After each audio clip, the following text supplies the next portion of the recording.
الحمد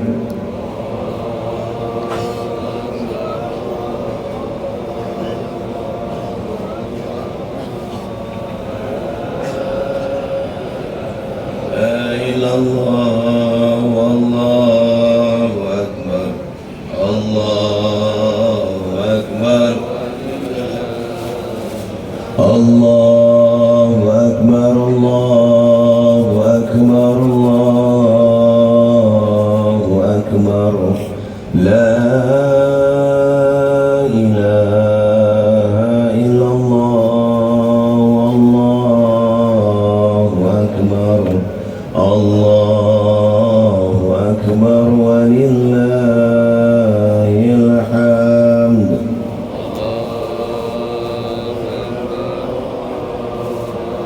أكبر الله أكبر لا إله إلا الله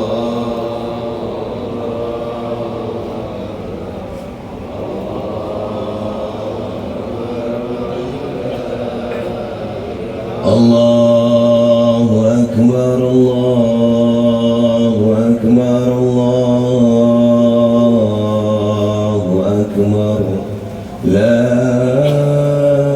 إله إلا الله والله أكبر الله أكبر ولله الحمد الله أكبر الله أكبر الله أكبر لا إله إلا الله والله أكبر الله أكبر ولله الحمد استغفر الله العظيم الذي لا إله إلا هو الحي القيوم وأتوب إليه استغفر الله العظيم الذي لا إله إلا هو الحي القيوم وأتوب إليه استغفر الله العظيم الذي لا إله إلا هو الحي القيوم وأتوب إليه من جميع المعاصي والذنوب. الفاتحة.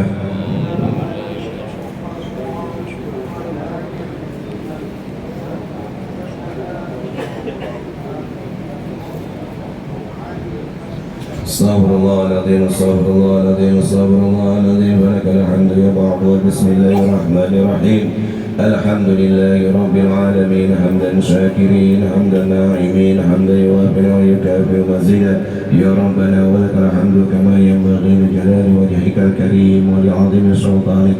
اللهم صل وسلم على سيدنا محمد في الاولين وصل وسلم على سيدنا محمد في الاخرين وصل وسلم على سيدنا محمد في كل وقت وحين وصل وسلم على سيدنا محمد في الملائكة الأعلى إلى يوم الدين وصل وسلم على سيدنا محمد حتى ترث الأرض ومن عليها وأنت خير الوارثين.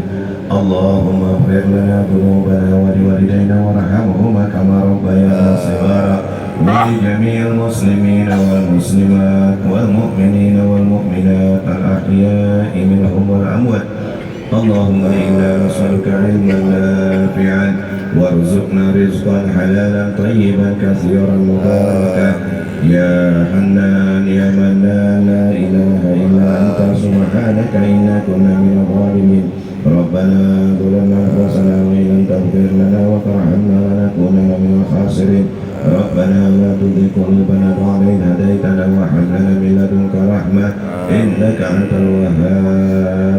يا مقلب القلوب ثبت قلوبنا على دينك وسنة نبيك محمد صلى الله عليه وسلم. اللهم اجعل حجنا حجا مبرورا. اللهم اجعل حجنا حجا مبرورا. اللهم اجعل حجنا حجا مبرورا وسعينا سعيا مشكورا وذنبنا ذنبا مغفورا وعملنا عملا صالحا مقبولا وتجارة لن تبور. يا عالم ما في صدور أخرجنا من الظلمات إلى النور برحمتك يا أرحم الراحمين. ربنا تقبل منا إنك أنت السميع العليم وتوب علينا إنك أنت التواب الرحيم. ربنا آتنا في الدنيا حسنة وفي الآخرة حسنة وقنا عذاب النار وصلى الله على سيدنا محمد وعلى آله وصحبه وسلم سبحان ربك رب العزة عما يصفون والسلام على المرسلين والحمد لله رب العالمين. Assalamualaikum warahmatullahi wabarakatuh. Bismillahirrahmanirrahim. Alhamdulillah wa syukurillah wa salatu ala rasulillah ma ba'du. Para bapak, ibu jamaah haji PT Aminah Reka Perdana rahimakumullah, alhamdulillah pada subuh hari ini kita semua masih diberikan oleh Allah limpahan taufik, limpahan hidayah, limpahan nikmat, sehingga kita semua dapat melaksanakan kewajiban kita sebagai hamba Allah, yakni beribadah kepada Allah. Dan alhamdulillah kita masih diberikan kesempatan untuk bisa sholat subuh berjamaah. Dan mudah-mudahan nih sholat subuh bukan cuma di Mina saja berjamaah, di rumah juga insya Allah kita berjamaah. Setuju ya Pak? Bapak-bapak khususnya subuh harus di masjid, jangan di rumah. Kalau di sini nggak perlu disuruh, bapak-bapak jam 2 udah datang ke Masjidil Haram, Masjid Nabawi, kalau bisa dibawa ke Indonesia. Jam 2 udah datang ke masjid, jangan lupa tuh. Insya Allah kalau di Indonesia jam 2 masjidnya masih dikunci. Intinya bukan masjid, yang penting sholat tahajudnya dan sholat subuhnya berjamaah. Dan mudah-mudahan kita terus diberikan oleh Allah hidayah, diberikan taufik, sehingga apa yang kita lakukan di dua tanah suci terus dibawa ke di tanah air. Amin ya rabbal alamin. Salawat beriring salam juga semoga selalu tercurahkan ke junjungan perubahan zaman Nabi kita Muhammad sallallahu alaihi wasallam beserta keluarganya, sahabatnya, pengikutnya hingga akhir zaman. Dan mudah-mudahan kita semua yang hadir di sini yang pernah berziarah ke Rasulullah SAW adalah umat beliau yang dijanjikan akan mendapatkan syafaatul uzma di yaumil qiyamah. Amin ya rabbal alamin. Bapak, Ibu jamaah haji PT Aminah Reka Perdana yang dimuliakan Allah, ibadah haji adalah ibadah yang terakhir kalau dalam rukun Islam. Kata Rasulullah, bunyal Islamu ala khamsin, didirikan Islam itu atas 5 perkara. Yang pertama syahadat kepada Allah dan syahadat kepada Rasulullah SAW. Yang kedua aqimus shalah, dirikan salat. Yang ketiga menunaikan zakat. Yang keempat shaum fi Ramadan, puasa di bulan Ramadan. Dan yang kelima adalah haji ke Baitullah. Dan alhamdulillah Bapak Ibu semuanya sudah melaksanakan kelima-limanya ini. Nah, khusus yang haji ini kita bisa lihat alhamdulillah Allah berikan kepada kita banyak pelajaran bahwa haji tidak akan pernah beda dengan kematian. Yang mesti dipahami Bapak Ibu bahwa haji dan kematian itu ada kesamaan. Bapak Ibu berangkat dari Indonesia, yang ditinggal tuh anak, harta, rumah, kendaraan untuk datang ke satu tempat, yaitu rumah Allah Subhanahu wa ta'ala. Mati pun demikian. Orang yang namanya mati semuanya ditinggalin, istri, anak, harta, semua kendaraan ditinggalin untuk menghadap Allah Subhanahu wa ta'ala. Maka dari ini ibu bapak harus sadar bahwa sesungguhnya ibadah haji ini mengingatkan kita kepada kematian. Ketika kita pakai ihram itu sama laksana kita memakai kain kafan. Nggak ada satupun pakaian terbaik yang bisa kita pakai. Punya baju bagus harga miliaran, punya baju yang harga miliaran tuh satu kontainer. Kalau 1 miliaran 1 kontainer tuh baju. Banyaknya luar biasa, tapi kalau kita udah meninggal nggak bakal dibawa. Mobil sehebat apapun bagusnya mobil, ketika kita meninggal nggak bakal dibawa. Mungkin di antara bapak ada sekarang yang punya mobilnya bagus di rumah, ada nggak yang dibawa haji? Nggak ada satupun. Punya apa ya, Alphard ke Mercy ke, apakah semua tuh mobil ditinggalin di rumah. Sehebat apapun hebatnya orang datang ke tanah suci nggak bakalan bawa mobil pribadinya. Betul gak tuh? Punya istri cantik, oh kalau istri nggak dibawa, istri bisa dibawa asal bayar. Kalau nggak bayar gimana mau bawanya, asal bayar. Istri bisa dibawa untuk haji, tapi anak keluarga kita yang ada yang ditinggalin di rumah. Sama tuh kayak kita meninggal, semua apa yang bisa kita tinggalin, harta semuanya ditinggal. Nah, oleh karenanya menjadi pelajaran buat kita. Kalau dalam haji, di dalam Al-Quran itu disebutin kita harus berbekal, ya. Berbekalnya dengan apa? Dengan takwa dalam Al-Quran. Nah, kita juga nih, ketika kita pengen meninggal dunia, maka kita harus bekelin diri kita juga dengan takwa. Bapak datang ke sini, mudah-mudahan ini bisa menambah nilai takwa kita kepada Allah Subhanahu wa Ta'ala. Dalam arti takwa yang sebenar-benarnya. Nih, ibu-ibu jarang sholat Jumat. Kalau bapak-bapak tiap Jumat pasti sholat, betul kan? Dan tiap Jumat khatib pasti ngingetin kita. Ayo, saya ingatkan pribadi saya dan kaum muslimin semuanya untuk meningkatkan nilai takwa yang sebenar-benarnya, yaitu menjalankan seluruh perintah Allah dan meninggalkan seluruh larangan Allah. Setiap Jumat bapak-bapak tuh ngedengerin. Tapi anehnya, jangankan sampai rumah, keluar dari masjid aja nilai takwa itu kita lupa, betul kan? Jangankan jamaahnya, kadang-kadang khotibnya lupa untuk jadi takwa, padahal dia ngingetin. Nah, ini permasalahan. Dengan cara bekal takwa ini akan selamat kita di hadapan Allah Subhanahu wa Ta'ala. Oleh karenanya, bawa nih semua apa yang ada di tanah suci, bapak ibu bawa ke tanah air. Ini lambang mabrurnya juga seorang haji, ya. Kalau kita ingin selamat di akhirat, bawa nih apa yang ada di dunia, yang ada di tanah suci ke tanah air. Semuanya kegiatannya, baik itu sholat 5 waktunya, kemudian tepat waktu sholatnya, kemudian sedekahnya. Di sini bapak ibu nggak ada yang namanya sedekah tuh pelit-pelitan, banyak-banyakan, betul nggak? Nggak ada. Saya rasa jamaah haji Armina Reka Perdana tuh nggak ada yang sedekah ke orang 1 real. Masih ada nggak sini yang 1 real? Saya rasa nggak ada. Minimal 5 real, 10 real kalau sedekah ke orang lain. Dan emang luar biasanya orang Indonesia. Setiap orang yang datang nih, orang-orang tukang sapu tuh nungguinnya cuma orang Indonesia. Mana orang Indonesia tuh paling baiknya luar biasa untuk sedekah. Betul nggak Pak? Ketika Bapak masuk ke masjid, yang ditunggu itu kita orang Indonesia. Karena memang orang Indonesia tuh paling baik banget untuk sedekah. Bukan hanya sedekah saja, belanja aja orang Indonesia nggak pernah nawar, betul ya? Ditawar misalkan ini berapa nih? 5 real, bayar aja. Berapa ini? 10 real, bayar aja. Berapa ini? 500 real, bayar aja. Sebenarnya sih bukan baik kalau masalah beli, karena mau nawarnya susah, mau ngomongnya gimana ngomongnya nih. Bukannya baik kalau bayar gimana nih ngomongnya gitu. Nah, intinya apapun yang dilakukan oleh bapak ibu di tanah suci, bawa ke Indonesia. Ini jadiin bekal buat kita nanti di akhirat. Jadikan bekal perbuatan kita yang ada di tanah suci, bawa ke Indonesia. Semua dalam ibadah haji itu tandanya kita semuanya diminta oleh Allah untuk ingat juga yang namanya akhirat. Nggak bakalan nggak ujian Pak. Semuanya ada ujian, kita dikumpulin kayak begini, ada ujian semua, kesabaran kita diminta sama Allah, keikhlasan kita diminta Allah. Tidak lain itu sama dengan ujian-ujian kita dan pertanyaan-pertanyaan kita di alam kubur nanti. Siapin makanya, semuanya siapin sebelum Allah Subhanahu wa Ta'ala memanggil kita kepadanya, maka siapkan semuanya bekal itu di diri kita semuanya. Nah, ibadah haji ini belajar semuanya bagaimana caranya menghadapi yaumul akhirah. Sebelum kita masuk ke dalam alam kubur, maka kita diminta oleh Allah untuk sucikan diri, bersihin ihram, ya, kemudian semuanya dilakukan. Kita tinggalin keluarga, kita tinggalin semua, datang ke rumah Allah. Meninggal juga begitu, kita tinggalin semua, datang kepada Allah.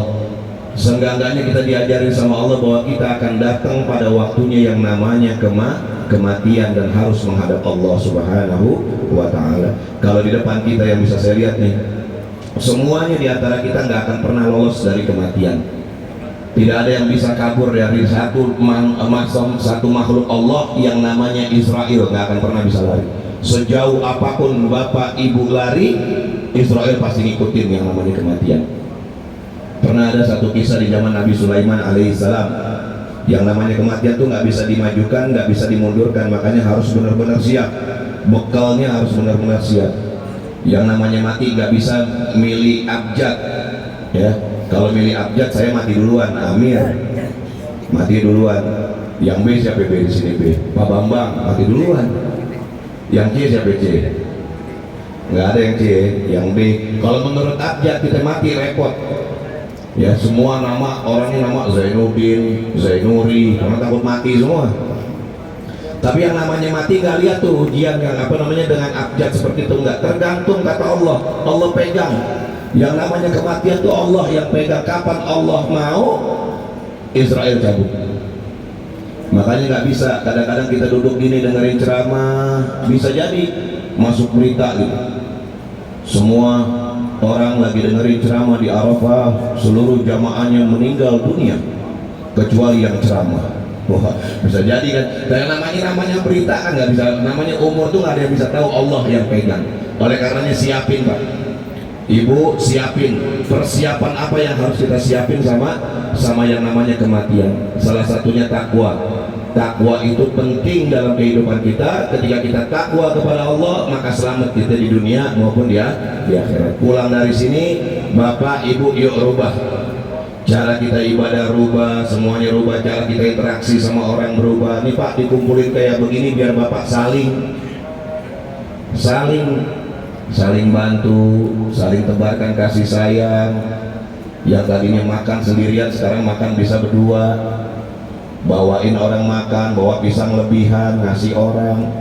Ini ngajarin nih kita ngantri di kamar mandi, memberikan kesempatan kepada orang lain yang kebelet. Betul nggak Pak? Kalau kita udah ngantri lama-lama, atau ada yang kebelet, Pak saya duluan ya, kita kasih, hilangin rasa sombong semuanya tuh, bahwa nggak ada yang menempel dalam diri kita kecuali takwa kepada Allah Subhanahu wa Ta'ala. Ingat, mati di depan kita dan nggak bisa didulukan, nggak bisa diakhirkan. Saya punya kisah satu di zaman Nabi Sulaiman alaihissalam. Nabi Sulaiman itu diberikan oleh Allah Subhanahu wa Ta'ala kelebihan bisa menguasai seluruh alam semesta. Jin takluk kepada dirinya, binatang takluk kepada dirinya, angin takluk kepada dirinya. Semua makhluk yang Allah ciptakan bisa takluk kepada Nabi Sulaiman alaihissalam. Satu saat Nabi Sulaiman duduk sama temennya nih. Kalau udah raja, yang namanya raja tuh temennya pasti pengusaha-pengusaha, bener ya Pak? Kalau udah presiden yang duduk sebelahnya kan orang-orang penting pastinya tuh. Tahu-tahu datang seseorang ngucapin salam kepada Nabi Sulaiman, Assalamualaikum ya Nabi Allah. Sama Nabi Sulaiman dijawab waalaikumsalam. Setelah orang itu datang ke Nabi Sulaiman, ternyata ini orang nggak lihat ke Nabi Sulaiman, tapi melihat orang yang di sebelah Nabi Sulaiman alaihissalam. Dilihatin dari kepala sampai kaki, dilihatin dari kepala sampai kaki, dan lihatin dari kepala sampai kaki, kemudian mengucapin salam lagi, Assalamualaikum ya Nabi Allah. Berangkat. Karena nih orang dilihatin terus menerus tanpa kalam wala salam kepada orang tersebut, nggak pakai ngomong, dilihatin aja dia nanya, ya Sulaiman, siapa gerangan yang datang barusan? Kok cuma ngeliatin wajah saya saja, nggak ngomong, nggak nanya, nggak apa, cuma ngeliatin wajah saya dari atas sampai ke bawah. Siapa dia ini ya Nabi Allah Sulaiman? Kata Sulaiman, nggak usah tahu deh. Ayo kasih tahu siapa dia. Mendingan nggak usah tahu. Kasih tahu Sulaiman. Akhirnya dikasih tahu bahwa itu adalah Israil alaihissalam, malaikat pencabut nyawa. Kaget nih orang, ya Allah, kalau udah malaikat pencabut nyawa ngeliatin saya, jangan-jangan bentar lagi saya mau mati nih. Ya Sulaiman, aku takut dia datang lagi kepada diriku. Terus engkau kan diberikan kekuasaan untuk menaklukkan seluruh alam semesta. Panggil angin ya Sulaiman, bawa diriku nih, bawa sejauh-jauhnya. Ingat Nabi Sulaiman itu kerajaannya di mana Pak? Di Palestina. Bawa aku dengan angin tersebut, perintahkan angin tersebut agar diriku dibawa sejauh-jauhnya, sehingga orang tersebut kalau datang ke sini nggak ngeliatin aku lagi ya Sulaiman. Beneran mau kabur? Benar ya Nabi Allah. Ya udah ya, Nabi Sulaiman minta kepada Allah, didatangkan angin, kemudian disuruh angin tersebut bawa nih orang sejauh-jauhnya. Dibawalah sama angin tersebut, masuk ke angin, dibawa. Dalam waktu yang singkat, saking kencengnya itu angin bawa, dia merem. Sampailah di India. Sampai di India dia melek, ternyata orang yang datang ke Nabi Allah Sulaiman ada di depannya. Sambil ngomong apa? Subhanallah walhamdulillah wala ilaha illallah wallahu akbar. Dicabut nyawanya di India. Bapak mau tahu kenapa Israil alaihissalam mengucapkan subhanallah alhamdulillah wala ilaha illallah wallahu akbar? Nabi Sulaiman lagi duduk nih sama temennya, itu kira-kira waktu duha jam 9 kurang 10 menit. di catatan Israel ini orang matinya di India jam 9 kurang 10 menit. Dicari-cari di India nggak ketemu, nggak tahu dia lagi nongkrong sama Nabi Sulaiman, duduk di sebelah Nabi Sulaiman. Maka dia datang, dia liatin benar nggak nih Allah tulisan jam 9 kurang 10 dia matinya ada di jam 9 tepat matinya ada di India. Kenapa jam 9 kurang 10 masih ada di Palestina?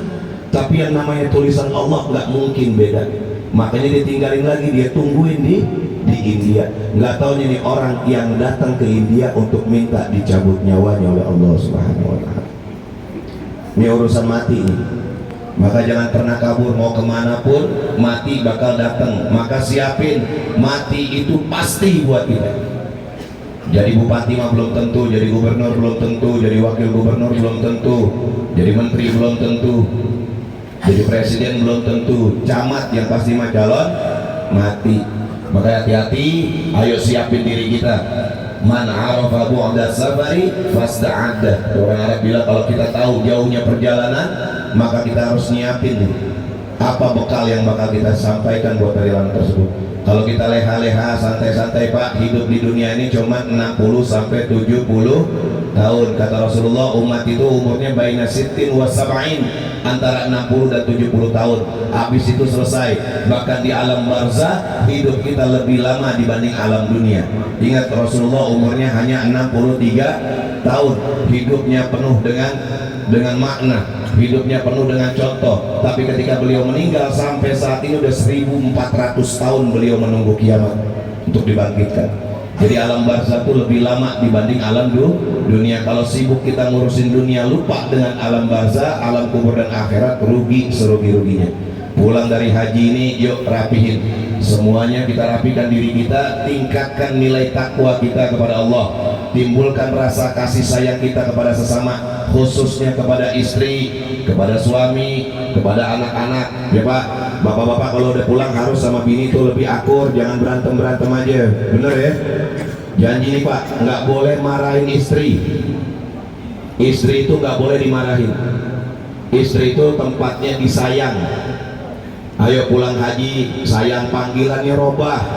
Rasulullah aja kalau memanggil istrinya itu ditanya dulu mau dipanggil apa. Ya Siti Aisyah tuh paling seneng kalau dipanggil ya Humairah, seneng tuh. Pipi kemerah-merahan karena pipinya merah. Kalau dipanggil ya Humairah seneng banget sama suaminya. Bapak juga panggil dengan kalimat kasih sayang kepada istri. Jangan panggil yang nggak enak, tapi jangan jujur-jujur juga. Istrinya hitam dipanggil tem-tem, ya salah, repot. Pokoknya sesuai dengan apa yang disenengin sama istrinya. Panggil, berikan kasih sayang. Seorang bapak, suami kasih sayangnya kepada istri. Pak, itu kalau bapak baca bagaimana romantisnya suami istri Rasulullah dan para istri-istrinya, itu masya Allah bikin kita baper. Rasulullah tuh seumur hidupnya nggak pernah keluar kalimat kasar kepada istri. Ayo deh, coba pulang dari sini, seorang suami berikan kasih sayang kepada istri. Kita mah seorang suami itu tugasnya cuma dengerin kalimat istri, udah nggak usah pakai ngoceh aja. Kalau udah istri ngomong, dengerin aja.